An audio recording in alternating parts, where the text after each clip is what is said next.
السلام علیکم ورحمۃ اللہ وبرکاتہ۔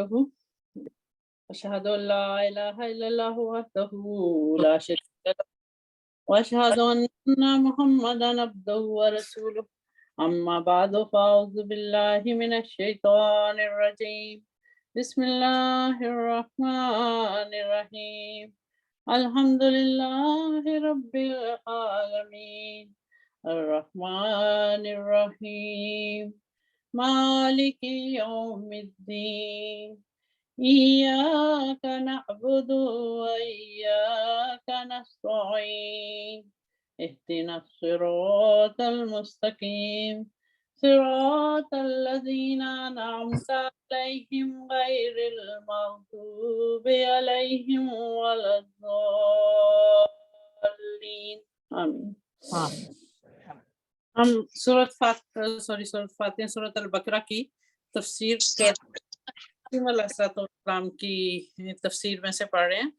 تو پہلا رکوع ہم نے شروع کیا تھا، اسی کی ہم ابھی آگے بھی اس کو کنٹینیو کر رہے ہیں، کیونکہ اس میں سے ہم مس نہیں کر سکتے۔ جو حضرت مسیح علیہ السلام میں دیکھ رہی تھی کافی ڈیٹیل میں آپ نے جو بتایا ہوا تھا، وہ اس میں سے ہمیں ساری چیز میں سے گزرنا چاہیے تاکہ ہمیں صحیح اس کا فائدہ ملے۔ تو پچھلا جو ہم نے ختم کیا تھا تفسیر کا، وہ حضرت مسیح علیہ السلام نے بتایا تھا، کیونکہ پہلے رکوع میں وہ ہے نا کہ یہ قرآن جو ہے ہدن للمتقین، متقیوں کے لیے ہدایت ہے، تو اس پر وہ کس طرح اور سارا کچھ، اس کے بعد نفس کے 3 درجے بتائے تھے حضرت مسیح علیہ السلام نے، کہ نفس امارہ، نفس لوامہ اینڈ نفس مطمئنہ۔ نفس امارہ وہ ہوتا ہے جو انسان جس میں فسق و فجور میں مبتلا ہوتا ہے، نافرمانی کرتا ہے، نیکی کی طرف توجہ نہیں کرتا، اس میں بغاوت ہوتی ہے، لیکن پھر انسان اس سے جب ترقی کرتا ہے، بدی سے نیکی کی طرف آتا ہے، تو وہ نفس لوامہ کی صورتحال ہوتی ہے، اس میں انسان شرمندہ ہوتا ہے، اپنے نفس کرتا ہے اور نیکی کی طرف جاتا ہے۔ اس کے بعد نفس سے میں ذرا میوٹ کرتی ہوں سب کو ڈسٹربنس نہ ہو۔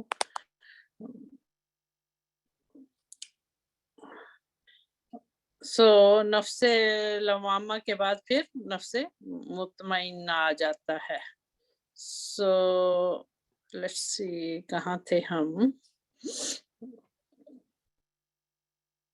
ہاں جی ٹھیک ہے، نفس مطمئنہ میں آ جاتا ہے۔ اب آگے آپ حضرت مسیح علیہ السلام فرما رہے ہیں کہ کیونکہ آخر میں حضور نے بتایا، یہ آیت بیان کی تھی کہ ان اللہ یامر بالعدل والاحسان وایتاء ذی القربی، کہ بے شک اللہ تعالیٰ عدل کا حکم دیتا ہے، پھر اس سے ترقی کرو تو احسان کا حکم دیتا ہے، پھر اس سے بھی ترقی کرو تو ایتاء ذی القربی کا حکم ہے۔ اب عدل کیا ہے؟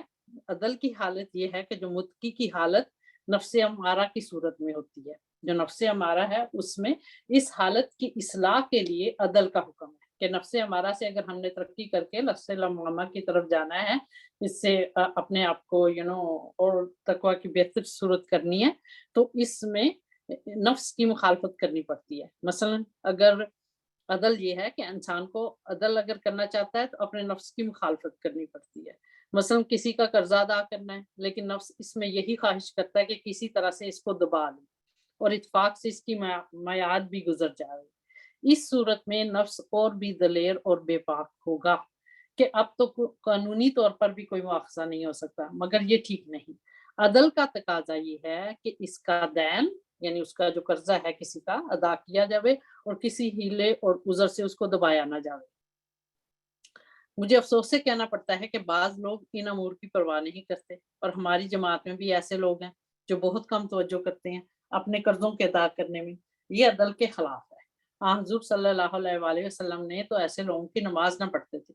بس تم میں سے ہر ایک اس بات کو خوب یاد رکھے کہ قرضوں کے ادا کرنے میں سستی نہیں کرنی چاہیے اور کسی قسم کی خیانت اور بے ایمانی سے دور بھاگنا چاہیے، کیونکہ یہ امر الہی کے خلاف ہے جو اس نے اس آیت میں دیا ہے۔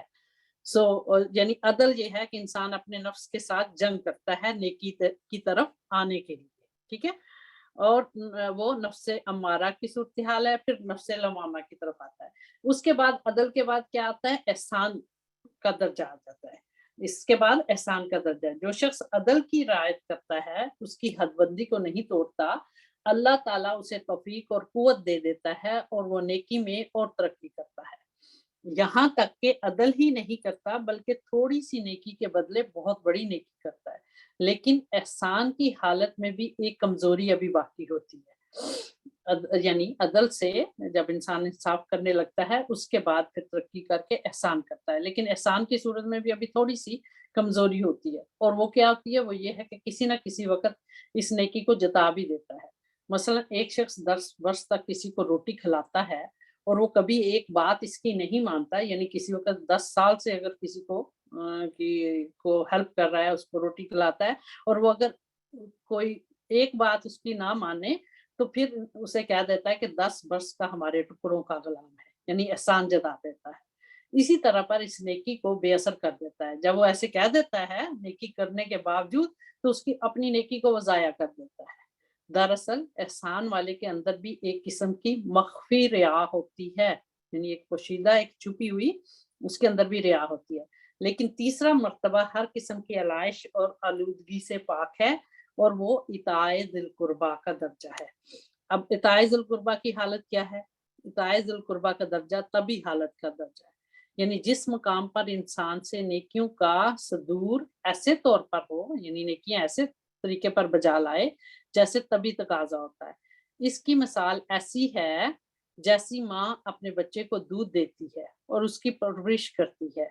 कभी इसको ख्याल भी नहीं आता कि बड़ा होकर कमाई करेगा और इसकी खिदमत करेगा। यहाँ तक कि अगर कोई बादशाह उसे ये हुक्म दे, माँ को हुक्म दे कि अगर अपने बच्चे को दूध ना देगी और इससे वो मर जावे, तो भी तुझसे मुआवजा ना होगा।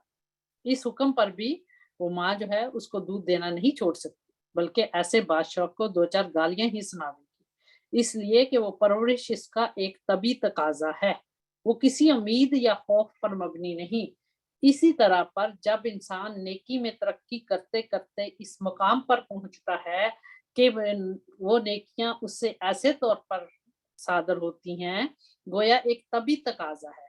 तो यही वो हालत है जो मुतमइन्ना कहलाती है।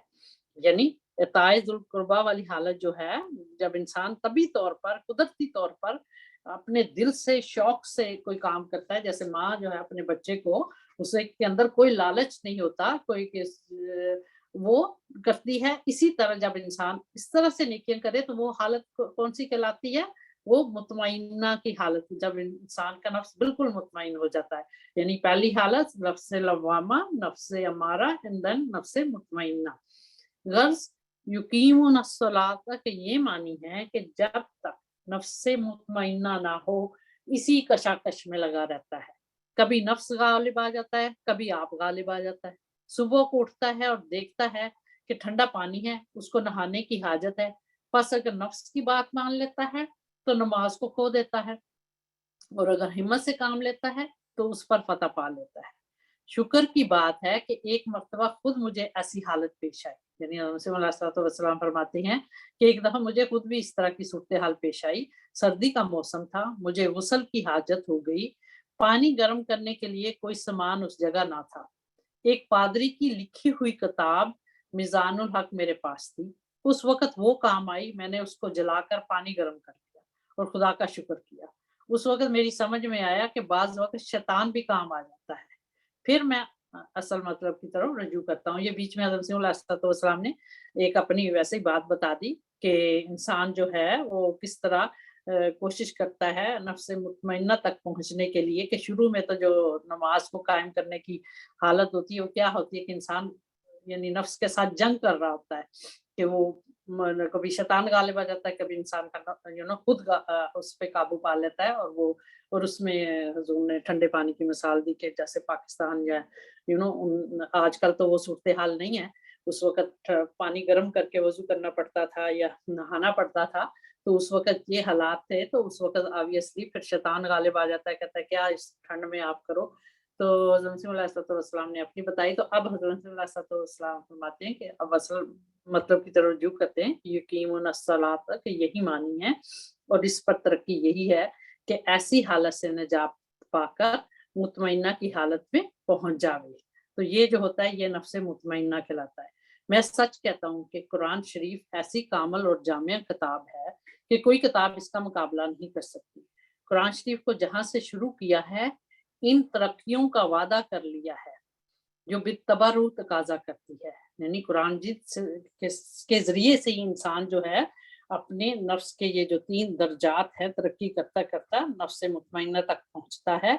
और कुरान जी इन तरक्कियों का वादा है। हुदल लिल मुत्तकीन कैसे इंसान बनता है, यही इन चीजों पर अमल करके। चुनाचे सूरह फातिहा में इहदिना सिरातल मुस्तकीम की तालीम की कि या खुदा हमें सीधा रास्ता दिखा दे, ये एक तालीम दी, दुआ दी और फरमाया कि तुम ये दुआ करो कि अल्लाह हमको सिराते मुस्तकीम की हदायत फरमा। वो सिराते मुस्तकीम जो उन लोगों की राह है जिन पर तेरे अनामों को इकराम हुए। इस दुआ के साथ ही सूरत अल बकरा की पहली आयत में ये बिशारत दे दी, ज़ालिकल किताबु ला रैब फीहि हुदल लिल मुत्तकीन। गोया रूहें दुआ करती हैं और साथ ही कबूलियत अपना असर दिखा देती है। और वो वादा दुआ की कबूलियत का कुरान मजीद के नज़ूल की सूरत में पूरा होता है। यानी अल्लाह ताला कहता है कि ये वो किताब है जिसमें शक नहीं और ये मुत्तकियों के लिए हदायत के तौर पर है। एक तरफ दुआ है और दूसरी तरफ उसका नतीजा मौजूद है। ये खुदा का फजल है जो उसने फरमाया, मगर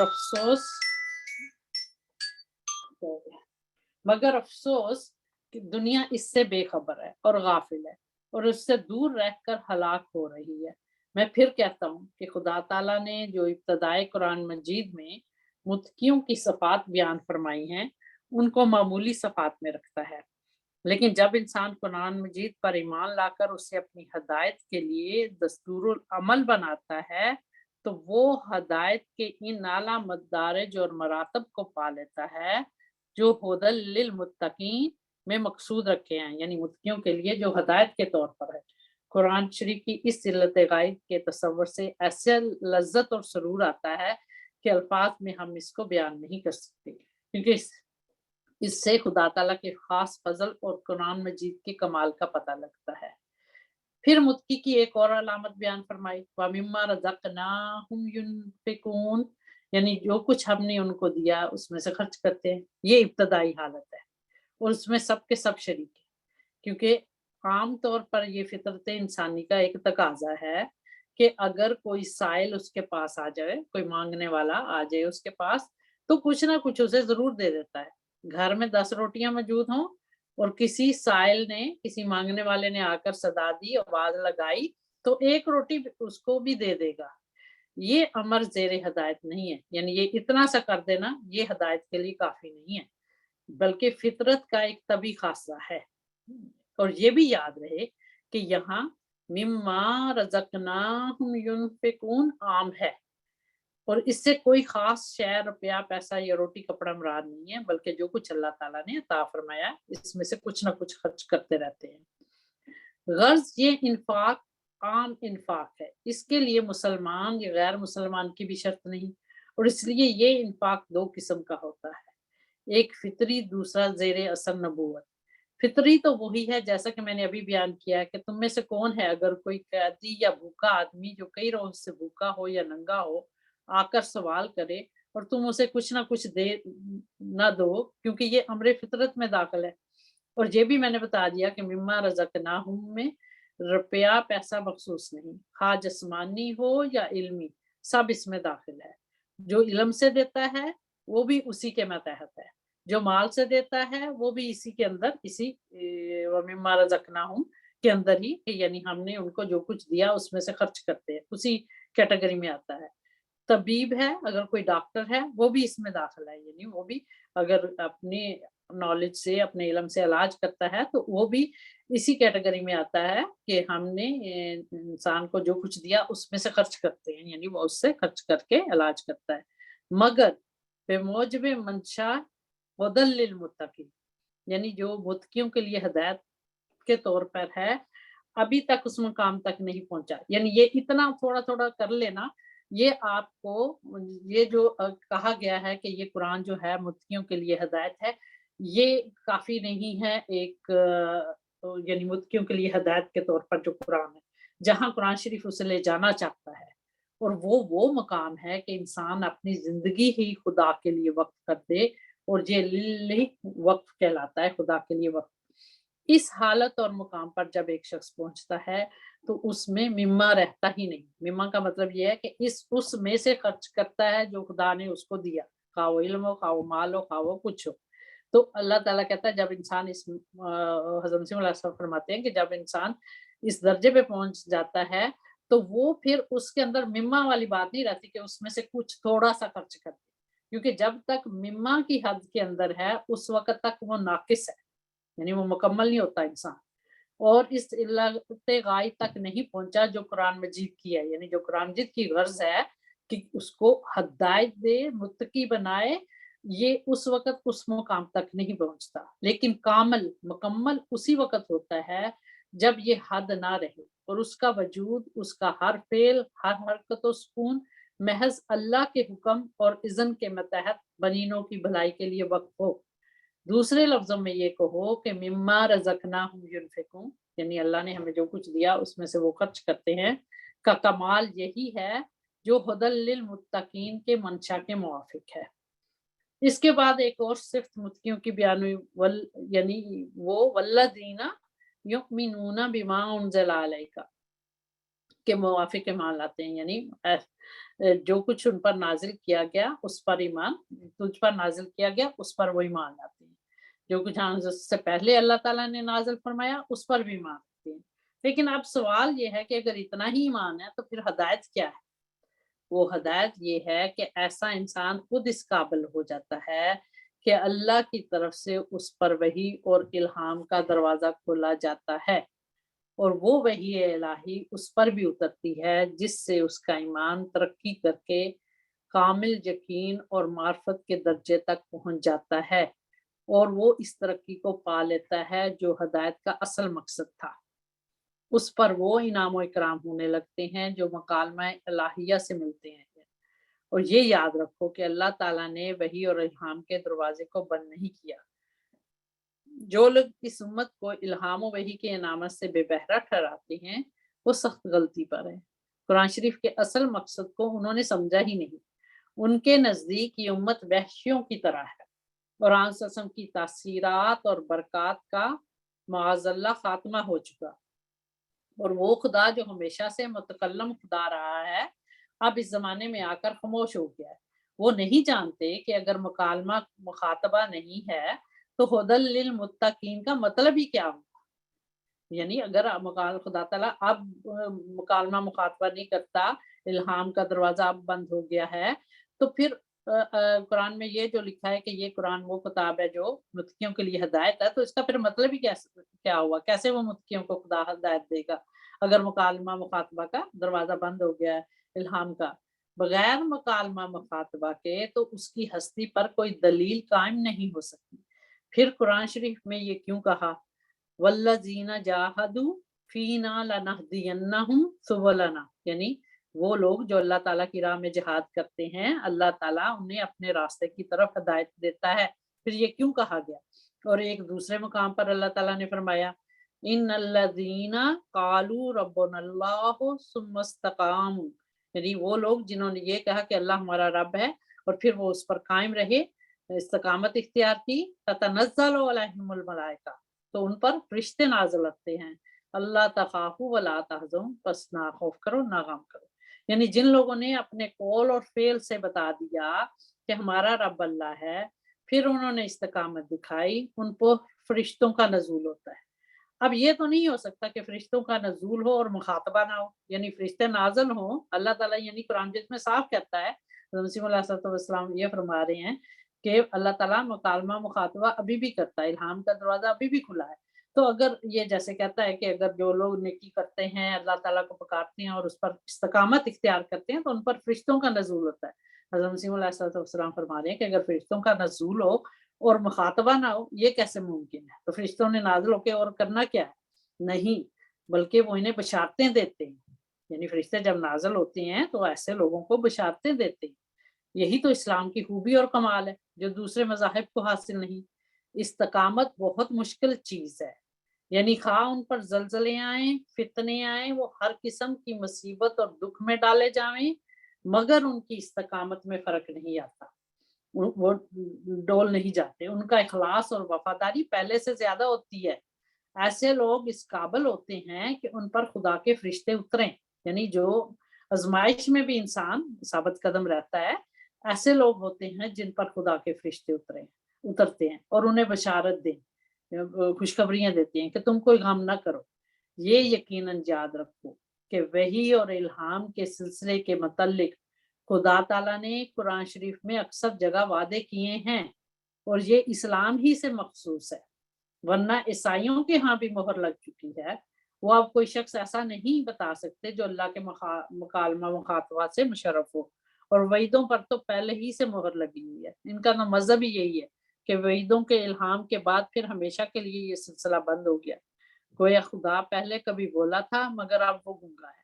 میں کہتا ہوں کہ اگر وہ اس وقت کلام نہیں کرتا اور کوئی اس کے اس فیض سے بہراور نہیں، تو اس کا کیا ثبوت ہے کہ وہ پہلے بولتا تھا، یا پہلے وہ سنتا تھا اور دیکھتا بھی ہے، یا اب وہ سنتا اور دیکھتا بھی ہے۔ مجھے افسوس ہوتا ہے جب میں مسلمانوں کے منہ سے اس قسم کے الفاظ نکلتے سنتا ہوں کہ اب مخاطمہ مکالمہ کی نعمت کسی کو نہیں مل سکتی۔ یہ کیوں عیسائیوں یا آریوں کی طرح مہر لگاتے ہیں؟ اگر اسلام میں یہ کمال اور خوبی نہ ہو تو پھر دوسرے مذاہب پر اسے کیا فخر اور امتیاز حاصل ہوگا؟ نیری توحید سے تو نہیں ہو سکتا، کیونکہ برہوم بھی تو ایک ہی خدا کو مانتا ہے، وہ بھی صدقہ دیتا ہے، خدا کو اپنے طور پر یاد بھی کرتا ہے، اور یہی اخلاقی صفات اس میں بھی پائی جاتی ہیں۔ تو پھر ایک مسلمان میں اور ایک برہوم میں کیا فرق ہوا؟ یہ امور تو نقل سے بھی ہو سکتے ہیں۔ اس کا کیا جواب ہے؟ یعنی نقل کرنے سے بھی یہ کام انسان کر سکتا ہے، صدقہ دے سکتا ہے، خدا کو مان سکتا ہے، تو اس کا کیا جواب؟ کچھ بھی نہیں، بجوز اس کے کہ اسلام کا روشن چہرہ ان امتیازی نشانوں کے ذریعے دکھایا جائے جو خدا کے مکالمے کے ذریعے ملتے ہیں۔ یعنی یقیناً سمجھو کہ اصل جو فضل آسمان سے آتا ہے اس کی کوئی چوری اور نقل نہیں کر سکتا۔ اگر اسلام میں مکالمہ مخاطبہ اور تفضلات نہ ہوتے تو اسلام کچھ بھی چیز نہ ہوتا۔ اس کا یہی تو فخر ہے کہ وہ ایک سچے مسلمان کو ان انعام و کرامات کا وارث بنا دیتا ہے، اور وہ فی الحقیقت خدا نما مذہب ہے، اسی دنیا میں اللہ تعالیٰ کو دکھا دیتا ہے، اور یہی غرض ہے اسلام کی، کیونکہ اسی کے ایک ذریعے سے انسان کی گناہ آلود زندگی پر موت وارد ہو کر اسے پاک صاف بنا دیتی ہے، اور حقیقی نجات کا دروازہ اس پر کھل جاتا ہے۔ کیونکہ جب تک خدا پر کامل یقین نہ ہو، جب تک اللہ تعالیٰ پر مکمل یقین نہ ہو، گناہ سے کبھی نجات مل ہی نہیں سکتی۔ جیسے یہ ایک ظاہر امر ہے، ایک ظاہری سی بات ہے کہ جب انسان کو یقین ہو کہ فلاں جگہ سانپ ہے تو وہ ہرگز اس جگہ داخل نہیں ہوگا، یا زہر کے کھانے سے مر جانے کا یقین زہر کے کھانے سے بچاتا ہے۔ پھر اگر خدا پر پورا یقین ہو کہ وہ سمیع ہے، یعنی وہ سنتا ہے اور بصیر ہے اور دیکھتا بھی ہے، اور ہمارے افعال کی جزا دیتا ہے، اور گناہ سے اسے سخت نفرت ہے، تو اس یقین کو رکھ کر ایسے انسان کیسے جرأت کر سکتا ہے؟ سچی بات یہ ہے کہ اسلام کی روح اصل حقیقت تو یہی ہے کہ اللہ سے مکالمہ مخاطبہ کا شرف وہ انسان کو عطا کرتا ہے۔ خدا نے یہ وعدہ کیا ہے کہ آسمان سے انعام و کرام ملتے ہیں جب انسان اس مرتبے اور مقام پر پہنچ جاتا ہے، تو اس کی نسبت کہا جاتا ہے اولئک علی ھدی من ربہم واولئک ھم المفلحون، یعنی یہی وہ لوگ ہیں جو کامل ترقی پا کر اپنے رب کی طرف سے ہدایت یافتہ ہیں، اور یہی وہ لوگ ہیں جنہوں نے نجات پائی ہے۔ قرآن نے شروع ہی میں فرمایا ھدی للمتقین، پس قرآن شریف کے سمجھنے اور اس کے موافق ہدایت پانے کے لیے تقوی ضروری عمل ہے۔ یعنی کیسے ہم ہدایت پائیں گے؟ تقوی اصل چیز ہے۔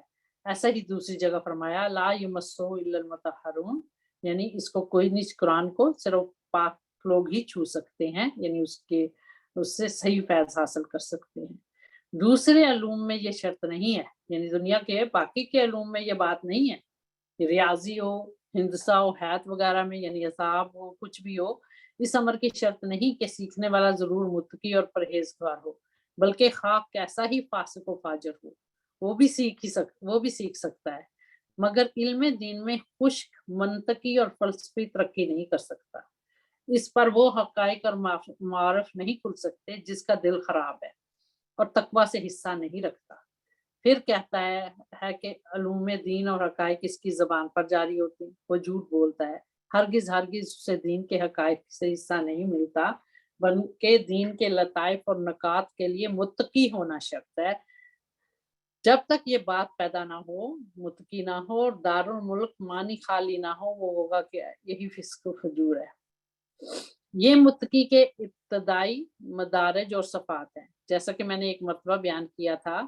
بظاہر یہاں اعتراض ہوتا ہے کہ جب وہ خدا پر ایمان لاتے ہیں، نماز پڑھتے ہیں، خرچ کرتے ہیں اور ایسا ہی خدا کی کتابوں پر ایمان لاتے ہیں، پھر اس کے سوا نئی ہدایت کیا ہوگی؟ یہ تو گویا تحصیل حاصل ہوئی۔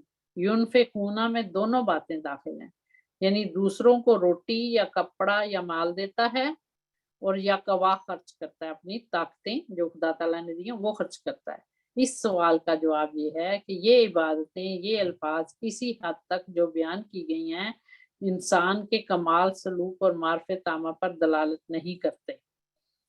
اگر ہدایت کا انتہائی نقطہ یؤمنون بالغیب یعنی غیب پر ایمان لانا ہی تک ہو، تو پھر معرفت کیا ہو؟ اس لیے جو شخص قرآن مجید کی ہدایت پر کاربند ہوگا، وہ معرفت کے اعلیٰ مقام تک پہنچے گا، اور وہ یؤمنون بالغیب سے نکل کر مشاہدے کی حالت تک ترقی کرے گا، یعنی خالی غیب پر جو چیز اس کو نظر نہیں آتی اس میں سے نکل کر دیکھنے والی حالت تک پہنچ جائے گا، مشاہدہ کی حالت تک، گویا خدا کے وجود پر عین الیقین کا مقام ملے گا۔ اس طرح پر نماز کے متعلق ابتدائی حالت تو یہی ہوگی جو یہاں بیان کی، کہ وہ نماز کو کھڑی کرتے ہیں، یعنی نماز گویا گری پڑتی ہے۔ گرنے سے مراد یہ ہے، گرنے سے مراد کیا ہے کہ اس میں ذوق اور لذت نہیں ہے، بے ذوقی اور وساوس کا سلسلہ ہے، اس لیے اس میں نماز جب پڑھتے ہیں اس میں وہ کشش اور جذب نہیں کہ انسان جیسے بھوک پیاس سے بے قرار ہو کر کھانے اور پینے کے لیے دوڑتا ہے، اسی طرح نماز کے لیے دیوانہ وار دوڑے۔ جس طرح انسان جب بھوکا ہوتا ہے اور وہ کھانے کے لیے دوڑتا ہے، اور نماز کے لیے بھی اسے چاہیے کہ اسی طرح وہ دیوانہ وار دوڑے، لیکن جب وہ ہدایت پاتا ہے تو پھر یہ صورت نہیں رہے گی، اس میں ایک ذوق، ایک شوق پیدا ہو جائے گا، وساوس کا سلسلہ ختم ہو کر اطمینان اور سکینت کا رنگ شروع ہوگا۔ کہتے ہیں کسی شخص کی کوئی چیز گم ہو گئی ہو تو اس نے کہا کہ ذرا ٹھہر جاؤ، نماز میں یاد آ جائے۔ یہ نماز جو ہے یہ کاملوں کی نہیں ہوا کرتی، متقیوں کی نہیں ہوا کرتی، کیونکہ اس میں تو شیطان انہیں وسوسہ ڈالتا ہے، لیکن جب کامل یعنی جو مکمل انسان ہوتا ہے، صحیح تقوی کی راہوں پر چلنے والا، جب کامل کا درجہ ملے گا تو ہر وقت نماز ہی میں رہے گا، اور ہزاروں روپے کی تجارت اور مفاد بھی اس میں کوئی حرج اور روک نہیں ڈال سکتا۔ اسی طرح پر باقی جو کیفیتیں ہیں وہ نرے کال کے رنگ میں نہ ہوں گی، یعنی اگر انسان کامل درجے پر ہے تو وہ ہر وقت نماز کے وقت پہ نماز کے لیے جائے گا، اور ہزاروں لاکھوں روپے کی تجارت ہو اس میں اس کو کوئی فرق نہیں پڑتا۔ یہ بات وہاں بھی دیکھی تھی جہاں عمرے کے لیے جاتے ہیں یا حج کے لیے جاتے ہیں، مکہ مدینہ میں جب نماز کا وقت آتا ہے، سارے بزنسز جتنے بھی دکانیں ہوتی ہیں، جو بھی لوگوں کے بزنس ہے، وہ فی الفور بند ہو جاتے ہیں، اور ساری دنیا جو ہے نماز کی طرف جاتی ہے۔ اللہ تعالیٰ حضرت علیہ السلام یہی بتا رہے ہیں، لیکن جب وہ کامل انسان کا یہ درجہ ہو جاتا ہے تو اس وقت نماز جو ہے ہزاروں روپے کی تجارت بھی اس میں کوئی حرج اور روک نہیں ڈال سکتی۔ اسی طرح پر باقی جو کیفیتیں وہ نیری کال کے رنگ میں نہ ہوں گی، یعنی خالی کہنے کی حد تک نہیں ہوں گی، ان میں حالی کیفیت پیدا ہو جائے گی، غیب سے شہود پر پہنچ جاوے گا، یعنی جو چیز نظر نہیں آتی وہ دیکھنے اس مقام تک پہنچ جائے گا کہ اسے نظر آئے گا خدا۔ یہ مراتب میرے سنانے ہی کو نہیں ہے کہ بطور قصہ تم کو سنا دیا اور تم بھی تھوڑی دیر کے لیے سن کر خوش ہوگے، نہیں، یہ ایک خزانہ ہے، اس کو مت چھوڑو، اس کو نکال لو، یہ تمہارے اپنے ہی گھر میں ہے، یعنی اپنے ہی گھر میں ہے تو مراد کے نماز اس میں سے کوئی بھی یعنی کسی مرتبے پر بھی پہنچ سکتا ہے، کامل ہونے تک بھی پہنچ سکتا ہے، تو یہ خزانہ ہے، اس کو مت چھوڑو، اس کو نکال لو، یہ تمہارے اپنے ہی گھر میں ہے، تو تھوڑی سی محنت اور کوشش سے اس کو پا سکتے ہو۔ قرآن ایسی کتاب ہے کہ اس میں کوئی ریب نہیں، پھر اللہ تعالیٰ کہتا ہے نا لا ریبہ فی، اس میں کوئی شک نہیں ہے، لا ریبہ اسی کے لیے ہے، یعنی سب قسم کے ریب، سب قسم کے شک اب جب کہ اللہ تعالیٰ نے اس کتاب کی شان یہ بتائی کہ لا ریب فی، تو تباً ہر ایک سلیم الفطرت اور سعادت مند انسان کی روح اچھلے گی اور خواہش کرے گی کہ اس کی ہدایتوں پر عمل کرے۔ ہم افسوس کس سے کہتے ہیں کہ قرآن کی اجلا اور اسفا شان کو دنیا کے سامنے پیش نہیں کیا جاتا، ورنہ قرآن کی خوبیاں، قرآن شریف کی خوبیاں اور اس کے کمالات، اس کا حسن اپنے اندر ایک ایسی کشش اور جذب رکھتا ہے کہ بے اختیار ہو کر دل اس کی طرف چلے ہیں۔ مثلاً اگر ایک خوشنما باغ کی طرف تعریف کی جائے، یعنی کسی باغ کی تعریف کی جائے کہ بہت اچھا باغ ہے، اس کے خوشبودار درختوں اور دل کو تر و تازہ کرنے والی بوٹیوں اور مصفا پانی کی بہتی ہوئی ندیوں اور نہروں کا تذکرہ کیا جائے، تو ہر ایک شخص کا دل چاہے گا کہ اس کی سیر کرے، اس باغ میں جائے، اس سے فیض اٹھاوے، لطف اٹھائے۔ اور اگر یہ بھی بتایا جاوے کہ اس میں بعض چشمے ایسے جاری ہیں جو امراض مزمنہ اور مہلکہ کو شفا دیتے ہیں، جس سے بیماریوں کو شفا ملتی ہے، تو اور بھی زیادہ جوش اور طلب کے ساتھ وہ لوگ وہاں جائیں گے۔ اسی طرح پر قرآن کی خوبیوں اور کمالات کو اگر نہایت ہی خوبصورت اور مؤثر الفاظ میں بیان کیا جاوے تو روح پورے جوش کے ساتھ اس طرف دوڑتی ہے، اور حقیقت میں روح کی تسلی اور سیری کا سامان اور وہ بات جس سے روح کی حقیقی احتیاج پوری ہوتی ہے، قرآن ہی میں ہے۔ اس لیے اللہ تعالیٰ نے فرمایا ہدی للمتقین، یعنی یہ سب تفسیر جو حضرت مسیح علیہ السلام فرما رہے ہیں کہ متقی جو ہے وہ کس طرح اس قرآن سے ہدایت حاصل کرے گا، اور دوسری جہاں یہ جو کہا کہ لا یمسہ الا المطہرون، کہ اس قرآن کو صرف پاک لوگ ہی چھو سکتے ہیں۔ مطہرون سے مراد وہی متقین ہیں جو ہدی للمتقین میں بیان ہوئے ہیں۔ اس سے صاف طور پر معلوم ہوا کہ قرآن علوم کے انکشاف کے لیے تقوی شرط ہے۔ علومی ظاہری اور علوم قرآن کے حصول کے درمیان ایک عظیم الشان فرق ہے، یعنی ظاہری علم اور قرآنی علم حاصل کرنے کے لیے اس میں ایک بہت بڑا فرق ہے۔ دنیوی اور رسمی علوم کے حاصل کرنے کے واسطے تقوی شرط نہیں ہے کہ دنیا کا علم یا عام جو علم ہے اس کے لیے آپ کے پاس تقوی کی کوئی شرط نہیں ہے۔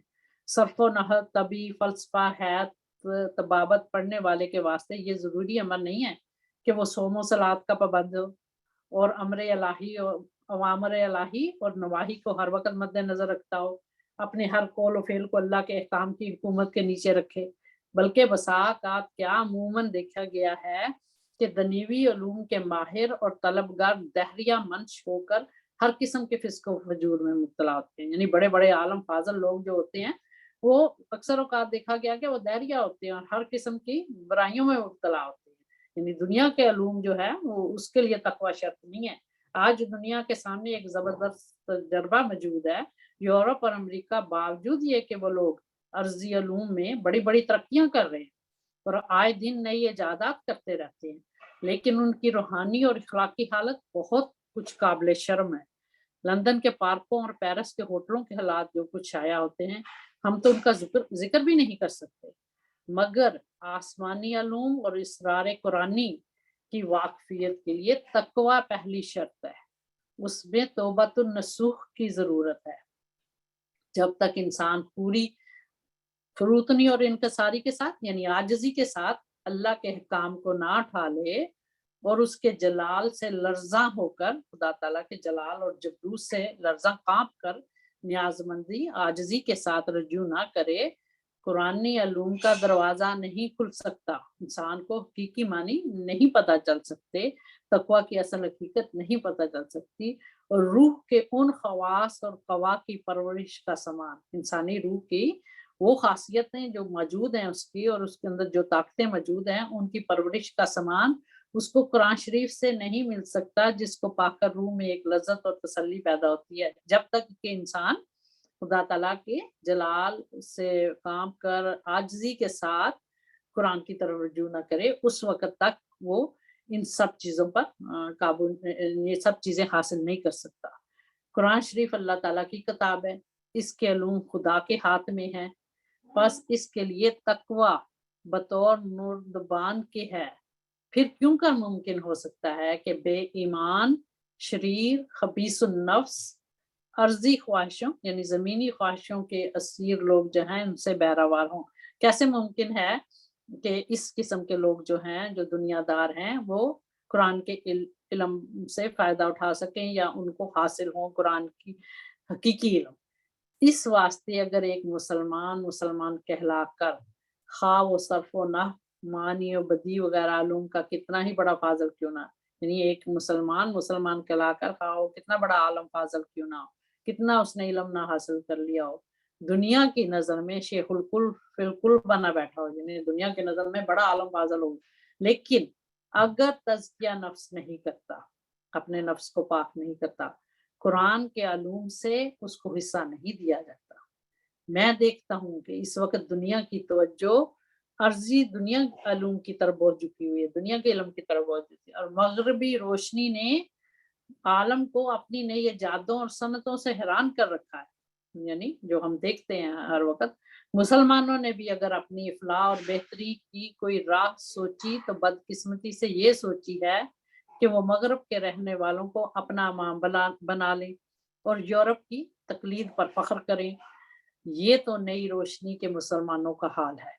جو لوگ یعنی نام کے تو مسلمان ہیں، جو لوگ پرانے فیشن کے مسلمان کہلاتے ہیں اور اپنے آپ کو حامی دین متین سمجھتے ہیں، ان کی ساری عمر کی تحصیل کا خلاصہ اور لب لباب یہ ہے کہ صرف و نحو کے جھگڑوں میں پھنسے ہوئے ہیں اور ظالین کے تلفظ پر مر مٹے ہیں۔ قرآن سے یعنی اس کو کیسے ادا کرنا ہے، اس کے تلفظ پر مر مٹے ہیں۔ قرآن شریف کی طرف بالکل توجہ نہیں ہے، اور ہو کیوں کرو، کیسے ہو انہیں جبکہ وہ تزکیہ نفس کی طرف متوجہ ہی نہیں ہوتے۔ ہاں، ایک گروہ ایسا بھی ہے جو تزکیہ نفس کے دعوے کرتا ہے، وہ صوفیوں اور سجادہ نشینوں کا گروہ ہے، مگر ان لوگوں نے قرآن کو تو چھوڑ ہی دیا ہے اور اپنے ہی طریق اختراع کر لیے، ایجاد کر لیے۔ کوئی چلا کشیاں کرتا ہے، کوئی الا اللہ کے نعرے مارتا ہے، کوئی نفی اثبات توجہ حبس دم وغیرہ میں مبتلا ہے۔ غرض ایسے طریقے نکالے ہیں جو عام سے ثابت نہیں ہوتے، اور نہ قرآن شریف کا یہ منشا ہے، نہ قرآن کے کہتا ہے، نہ کبھی سلسلہ نبوت نے ایسے طریقوں کو پسند کیا ہے۔ غرض یہ یاد رکھنا چاہیے کہ جب تک انسان ایک پاک تبدیلی نہیں کرتا اور نفس کا تزکیہ نہیں کرتا، قرآن کے معرف اور خوبیوں پر اطلاع نہیں ملتی۔ قرآن میں وہ نکات اور حقائق ہیں جو روح کی پیاس کو بجھا دیتے ہیں۔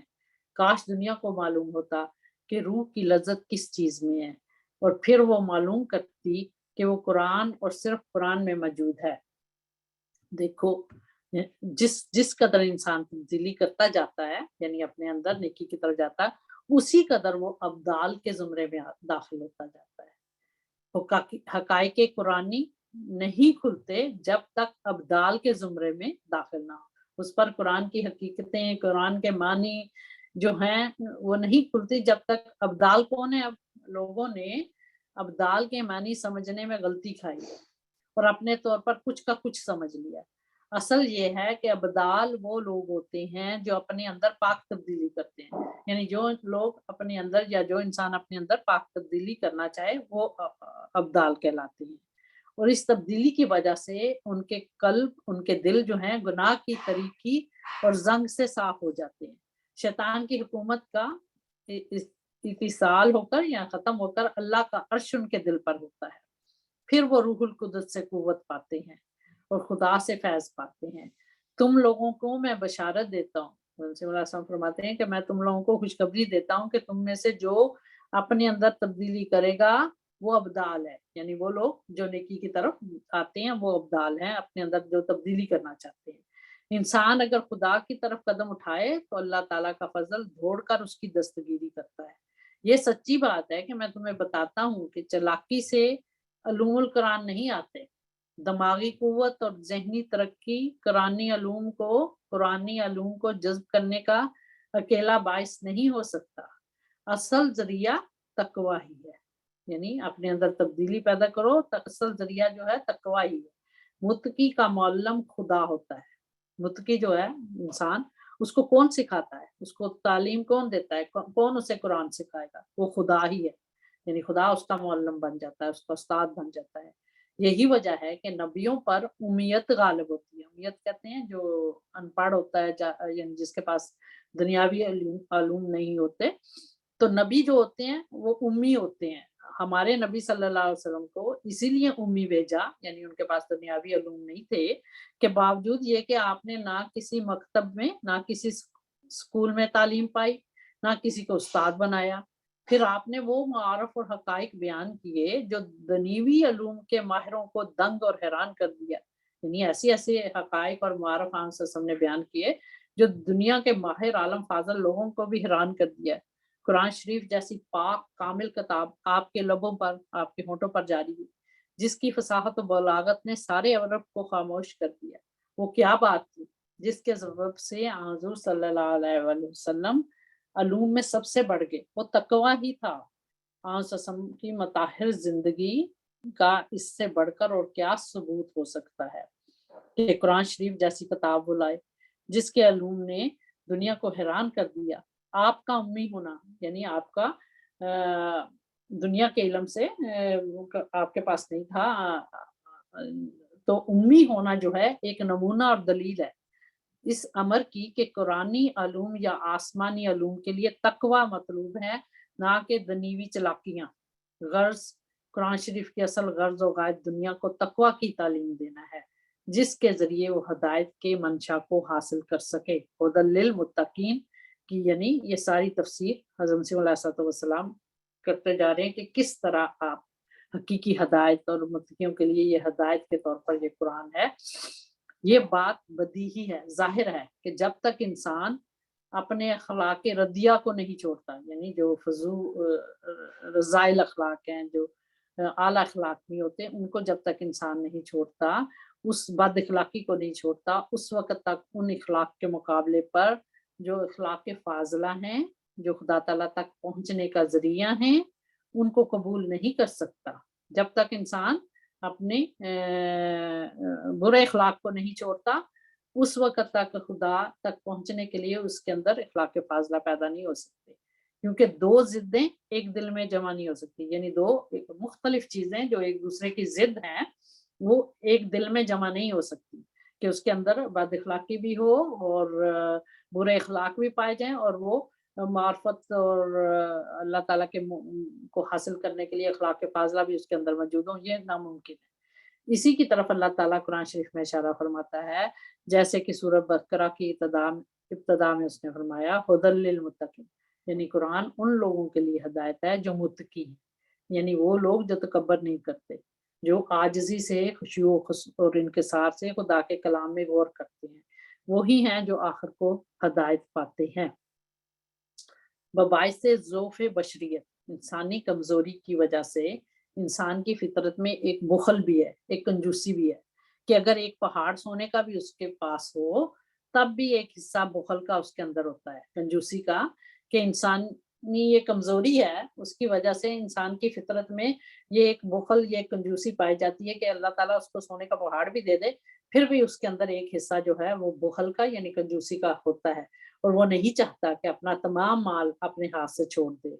लेकिन जब वो जो है आयत हुदल लिल मुत्तकीन, जब ये अल्लाह ताला कहता है कि ये कुरान जो है मुत्तकियों के लिए हिदायत है, जब इस आयत के मुताबिक एक वहबी कुव्वत उसके शामिल हाल हो जाती है, तो फिर ऐसा इंशराह सदर हो जाता है कि तमाम बुख़ल जो है वो दूर हो जाता है।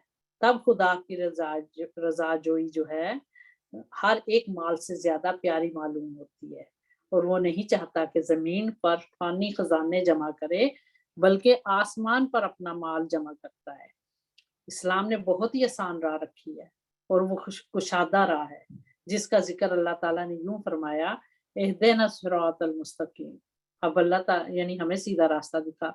अब अल्लाह ने जो ये दुआ सिखाई है, तो इस तौर पर नहीं कि दुआ तो सिखा दी, लेकिन सामान कुछ नहीं किया, यानी कैसे हमें खुदा सीधा रास्ते की तरफ लेके जाएगा, बल्कि जहाँ दुआ सिखाई, वहाँ सब कुछ मौजूद है। चुनांचे अगली सूरत में इसकी कबूलियत का इशारा फरमाया, यानी सूरह अल बकरा में जहाँ फरमाया ज़ालिकल किताबु ला रैब फीह हुदल लिल मुत्तकीन, यानी हमने सूरह फातिहा में दुआ मांगी कि ऐ खुदा हमें सीधा रास्ता दिखा। अल्लाह ताला कहता है ये वो किताब है जिसमें शक नहीं, यही आप लोगों को सीधे रास्ते की तरफ लेके जाएगी जो मुत्तकियों के लिए हिदायत के तौर पर है। इस पर अमल करने से ये ऐसी दावत है कि दावत का सामान पहले से तैयार है। सूरत बकरा के शुरू में ही जो हुदन लिलमुत्तकीन कहा गया है, तो गोया खुदा ने देने की तैयारी की। यानी ये किताब मुत्तकी को कमाल तक पहुंचाने का वादा करती है। कुरान मजीद मुत्तकी को कमाल तक पहुंचाने का वादा करती है। तो इसके मानी ये हैं कि ये किताब उनके लिए नाफे है जो परहेज करने, नसीहत सुनने को तैयार है। इस दर्जे का मुत्तकी वो है जो हक की बात सुनने को तैयार हो। जैसे जब कोई मुसलमान होता है तो वो मुत्तकी बनता है। जब किसी गैर मज़हब के अच्छे दिन आए तो उसमें इत्तका पैदा हुआ, गुरूर उसका दूर हुआ। ये तमाम रोकें थीं जो दूर हो गईं। इनके दूर होने से तारीक घर की खिड़की खुल गई, शुआएं अंदर दाखिल हो गईं। ये जो फरमाया कि ये किताब मुत्तकीन की हिदायत है, ये हुदन लिल मुत्तकीन, तो इत्तका तकवा जो है, जो इफ्ताल के बाब पर है, ये बाब तकल्लुफ के लिए आया करता है। यानी इसमें इशारा है कि जिस कदर यहाँ हम तकवा चाहते हैं, वो तकल्लुफ से खाली नहीं। यानी ये इस बात से खाली नहीं कि इंसान मुश्किल में नहीं पड़ता, जिसकी हिफाजत के लिए इस किताब में हिदायत है। गोया मुत्तकी को नेकी करने में तकलीफ से काम लेना पड़ता है, तकल्लुफ से खाली नहीं। यानी इंसान को तकवा के मुकाम तक पहुंचने के लिए आसानी से नहीं पहुंच जाता, तकलीफ से काम लेना पड़ता है। जब ये दर्जा गुजर जाता है तो सालिक अब्दे साले हो जाता है। गोया तकलीफ का रंग दूर हुआ और साले ने तबन और फितरतन नेकी शुरू की। वो एक किस्म के दारुल अमान में है, जिसको कोई खतरा नहीं। अब कुल जंग अपने नफसानी जज्बात के बरखिलाफ खत्म हो चुकी। यानी इंसान जब नेकी की तरफ आता है तो आसानी से नहीं, उसको तकलीफ उठानी पड़ती है, मुश्किल। यानी रोजा भी रखता है तो ज़ाहिर है भूख प्यास की बर्दाश्त करता है। नमाज के लिए भी, हर चीज के लिए कुर्बानी देनी, माली कुर्बानी के लिए भी कुर्बानी देनी पड़ती है। और ये अपने नफसानी जज्बात के साथ इंसान एक जंग कर रहा होता है। तो ये उस जब इंसान ये सब चीज़ों पर काबू पा लेता है, तो हज़रत मसीह फरमाते हैं कि वो एक दारुल अमान में आ जाता है, जिसमें कोई खतरा नहीं, और उसकी सारी जंग जो अपने नफसानी जज्बात के साथ होती है, वो खत्म हो चुकी और वो अमन में आ गया और हर किस्म के खतरात से पाक हो गया। इस अमर की तरफ हमारे हादी कामिल ने इशारा किया है, फरमाया कि हर एक के साथ शैतान होता है। कान ने फरमाया हर एक के साथ शैतान होता है, लेकिन मेरा शैतान मुसलमान हो गया। यानी किस तरह मुसलमान हुआ, ये सारा हमने पढ़ा। सो मुत्तकी को हमेशा शैतान के मुकाबले जंग है, लेकिन जब वो साले हो जाता है तो सारी जंगें खत्म हो जाती हैं। मसलन एक रिया ही है, दिखावा ही है, जिससे उसे आठों पहर जंग है। मुत्तकी एक ऐसे मैदान में है जहाँ हर वक्त लड़ाई है। यानी अपने नफ्स के साथ, अपने नफ्सानी जज्बात के साथ हर वक्त उसे एक लड़ाई है, एक जंग है करता है। अल्लाह के फजल का हाथ उसके साथ हो तो उसे फतह, उसे कामयाबी मिल जाती है। जैसे रिया, दिखावा जो है, जिसकी चाल एक चींटी की तरह है। बाज वक्त इंसान बेसमझे लेकिन मौके पर रिया को दिल में पैदा होने का मौका दे देता है। मसलन एक का चाकू गुम हो जावे और वो दूसरे से दरियाफ्त करे, तो इस मौके पर एक मुत्तकी का जंग शैतान से शुरू हो जाता है, जो उसे सिखाता है कि मालिक चाकू का इस तरह दरियाफ्त करना एक किस्म की बेइज्जती है, जिससे उसका फरोख्ता यानी उसका गुस्से में आना उसको गुस्सा आ जाता है और मुमकिन है कि आपस में लड़ाई भी हो जाए इस बात पर। इस मौके पर जो मुत्तकी इंसान है, एक मुत्तकी को अपने नफ्स की बदख्वाहिश से जंग है। अगर इस शख्स में महज लिल्ला दयानत मौजूद हो तो गुस्सा करने की उसमें ज़रूरत ही क्या है? क्योंकि दयानत से जिस कदर मख्फ़ी रखी जावे, उसी कदर बेहतर हो। मसलन एक जवाहरी को रास्ते में चंद चोर मिल जाएँ, यानी जिसके पास सोना जवाहरात हों, उसको रास्ते में चंद चोर मिल जाएँ और चोर आपस में उसके मुतालिक मशवरा करें। बाज़ उसको कहेंगे ये दौलतमंद है, बाज़ कहेंगे वो कंगाल है। अब मुकाबलतन ये जवाहरी उन्हीं को पसंद करेगा जो उसे कंगाल ज़ाहिर करेंगे ताकि उसका माल ना लूटा जाए। इसी तरह ये दुनिया क्या चीज़ है? एक किस्म की दारुल इब्तला है, इब्तला की जगह है। वही अच्छा है जो हर एक अमर खुफिया रखे और रिया से बचे। वो लोग जिनके अमाल लिल्ली होते हैं, अल्लाह के लिए होते हैं, वो किसी पर अपने अमाल को ज़ाहिर होने नहीं देते। यही लोग मुत्तकी हैं। मैंने तज़किरातुल औलिया में देखा है कि एक मजमे में एक बुजुर्ग ने सवाल किया कि उसको कुछ रुपए पैसे की ज़रूरत है। यानी एक वाक़या बता रहे हैं कि एक मजमे में एक बुजुर्ग ने सवाल किया कि उसे कुछ पैसा चाहिए, कोई उसकी मदद करे। एक ने साले समझकर उसको 1000 रुपया दिया। उन्होंने रुपया लेकर उसकी सखावत सखावत और फ़याज़ी की तारीफ़ की। बुज़ुर्ग ने को किसी शख्स ने 1000 रुपया दिया और उन बुजुर्ग ने उसकी बड़ी तारीफ की, उसकी कि बड़ा सखी है और बड़ा फ्याज है, मदद की।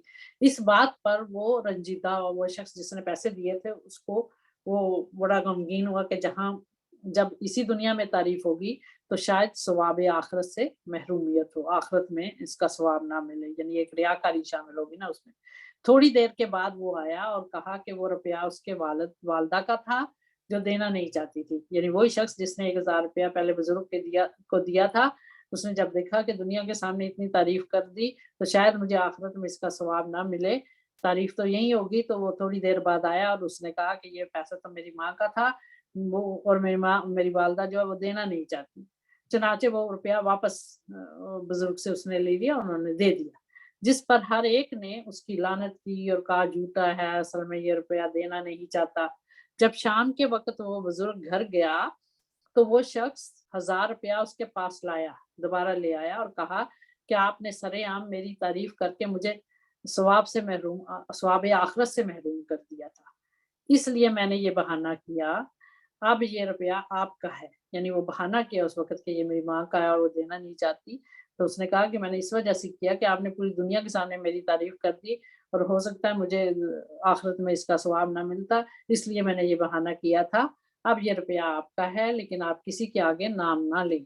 बुज़ुर्ग रो पड़ा और कहा कि अब तो क़यामत तक तू मोर्द-ए-लान तान हुआ, क्योंकि कल का वाक़या सबको मालूम है और ये किसी को मालूम नहीं कि तूने मुझे रुपया वापस दे दिया है।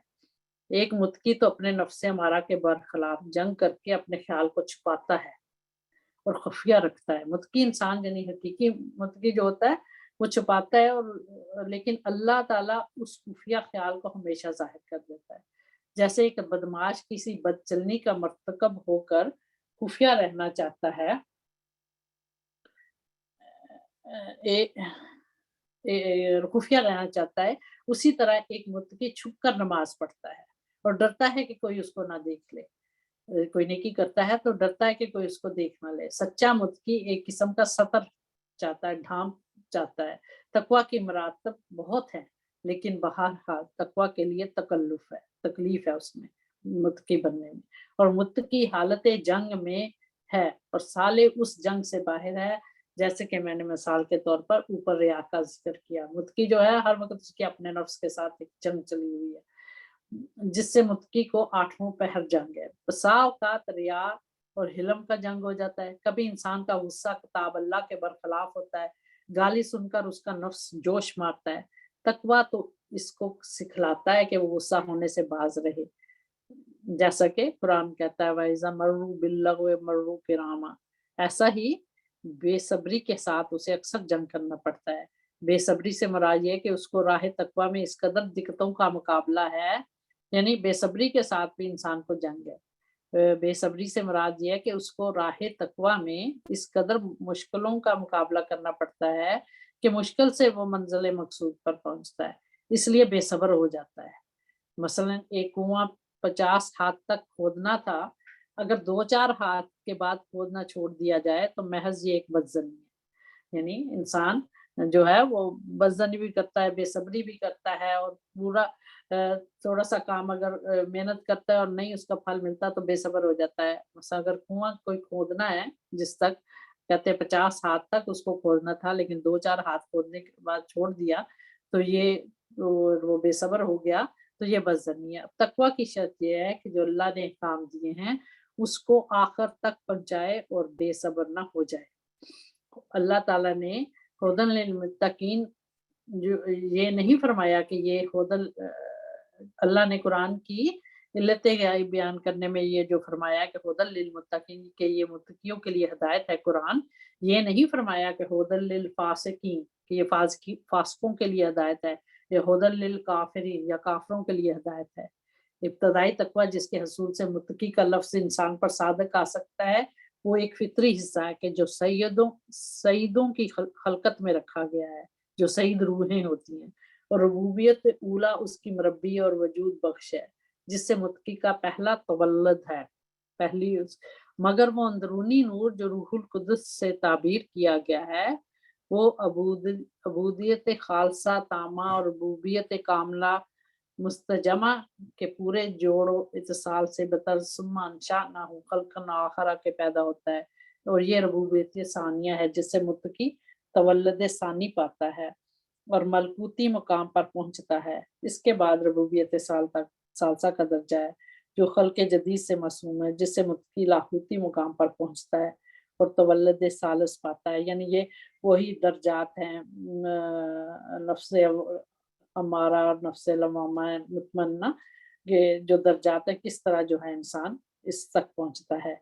अल्लाह ताला ने कुरान को भेजकर बजाय खुद एक रूहानी मौजज़ा दिखाया ताकि इंसान उन मारफ और हकाइक और रूहानी ख्वारिक को मालूम करे जिनका उसे पता ना था। मगर अफसोस कि कुरान की इस गर्ज को छोड़कर जो हुदन लिल मुत्तकीन है, उसको सिर्फ चंद किस्सों का मजमुआ समझा जाता है। यानी ये किस्से कहानियां हैं और निहायत बेपरवाही और खुदगर्जी से मुशरकीन अरब की तरह असातीरुल अव्वलीन कहकर टाला जाता है।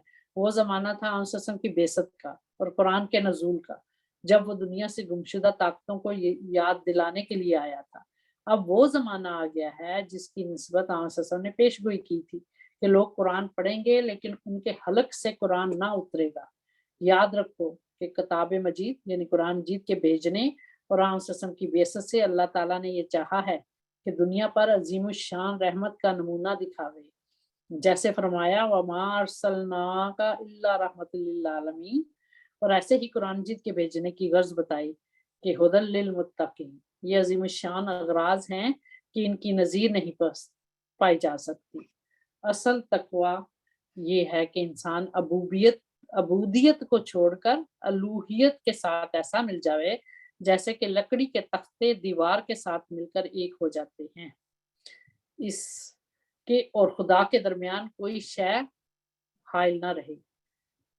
अमूर 3 किस्म के होते हैं, एक यकीनी, एक बदीही यानी ज़ाहिर देखने में, एक बात बुरी या भली है, 2 यकीनी नज़री यानी वैसा यकीन तो नहीं मगर फिर भी नज़री तौर पर देखने में वो अमर अच्छा या बुरा हो। नंबर 3 वो अमूर जो मुश्तबे हों यानी उनमें शुबा हो कि शायद ये बुरे हों, बस मुत्तकी वो है कि इस शुबे से भी बचे और तीनों मरातब को तय करे। तक़वा के मज़मून पर हम हज़रत फरमा रहे हैं, मैं कुछ शेर लिख रहा था कि उसमें एक मिसरा इल्हामी दर्ज हुआ। वो शेर ये है, आप तक़वा पर कुछ शेर नज़म लिख रहे थे तो एक मिसरा इल्हामी भी आपको हुआ। हर एक नेकी की जड़ ये इत्तक़ा है, अगर ये जड़ रही सब कुछ रहा है। इसमें दूसरा मिसरा इल्हामी है, यानी अगर ये जड़ रही, तक़वा की जड़ रही तो सब कुछ बाकी है। जहाँ तक़वा नहीं वहाँ हसना नहीं, वहाँ नेकी नहीं, और कोई नेकी नहीं। अल्लाह ताला कुरान शरीफ की तारीफ फरमाता है कि हुदल लिल मुत्तकीन, मुत्तकियों के लिए हिदायत है ये कुरान। कुरान भी उन लोगों के लिए हिदायत का मूजब है जो तक़वा इख्तियार करें। इब्तिदा में कुरान के देखने वालों का तक़वा ये है कि जहालत और हसद और बुखल से कुरान को ना देखें, बल्कि नूरे कल्ब का तक़वा साथ लेकर सिद्क़े नियत से कुरान को पढ़ें। हमारे फुकरा ने बहुत सी बिदतें अपने अंदर दाखिल कर ली। बाज़ ने हिंदुओं के मंतर भी याद किए, उनको भी मुकद्दस ख्याल किया जाता है। हमारे भाई साहब को हज़रत सल्लल्लाहु अलैहि वसल्लम फरमाते हैं कि उनके भाई थे, उनको वर्जिश का एक्सरसाइज का शौक था। उनके पास एक पहलवान आया, जाते हुए उसने हमारे भाई साहब को अलग ले जाकर कहा कि मैं एक अजीब तोहफा आपके सामने पेश करता हूँ जो बहुत कीमती है। ये कहकर उसने एक मंत्र पढ़कर उनको सुनाया हज़रत सल्लल्लाहु अलैहि वसल्लम के भाई को, और कहा कि ये मंत्र ऐसा पुरतासीर है, इसके अंदर इतना असर है कि अगर एक दफ़ा सुबह के वक़्त इसको पढ़ लिया जाए तो फिर सारा दिन ना नमाज की ज़रूरत बाकी रहती है, ना वज़ू की ज़रूरत। ऐसे लोग खुदा ताला के कलाम की हद तक करते हैं। वो कलाम पाक जिसमें हुदन लिल मुत्तकीन का वादा दिया गया है, खुद उसको छोड़कर दूसरी तरफ भटकते फिरते हैं। इंसान के ईमान में तरक्की तब हो सकती है कि वो खुदा के फरमुदा पर चले और खुदा पर अपना तवक्कुल को कायम करे। व आखिरु दावाना अल्हम्दुलिल्लाहि रब्बिल आलमीन। अल्लाहुम्मा सल्लि अला मुहम्मदिन व अला आलि मुहम्मदिन कमा सल्लैता अला इब्राहीम व अला आलि इब्राहीम इन्नका हमीदुम मजीद। हम यहाँ पर ख़त्म करते हैं और अल्लाह ताला हमें तौफीक दे। ये सारी जो है तफसीर सूरह अल बकरा की ही है कि किस तरह जैसे अल्लाह ताला ने وہ نماز کا بتایا، انفاق فی سبیل اللہ کا بتایا، حقیقی ہدی للمتقین کہ یہ قرآن جی جو ہے کس طرح متقیوں کے لیے ہدایت ہے. تو یہ حضرت مسیح علیہ السلام کی تفسیر پڑھ کے تو یہ سارا معنی کلیئر ہوتے ہیں. تو میں اس وجہ سے میں چاہ رہی ہوں کہ یہ ساری ہم پڑھتے جائیں اور آہستہ آہستہ اللہ تعالیٰ ہمیں توفیق دے سمجھنے کی اور اس پر عمل کرنے کی. جزاک اللہ سب کا آنے کا. تو انشاءاللہ اگلے ہفتے ملیں گے. جزاک اللہ. جزاک اللہ. السلام علیکم. السلام علیکم. جزاک اللہ نعیمہ، بہت اچھا لگا، مزہ آیا بہت سن کے، اچھی اچھی باتیں. شکریہ. اللہ حافظ. اللہ تعالیٰ آپ کو بھی جزا دے. السلام علیکم. وعلیکم السلام ورحمۃ اللہ وبرکاتہ. اللہ حافظ.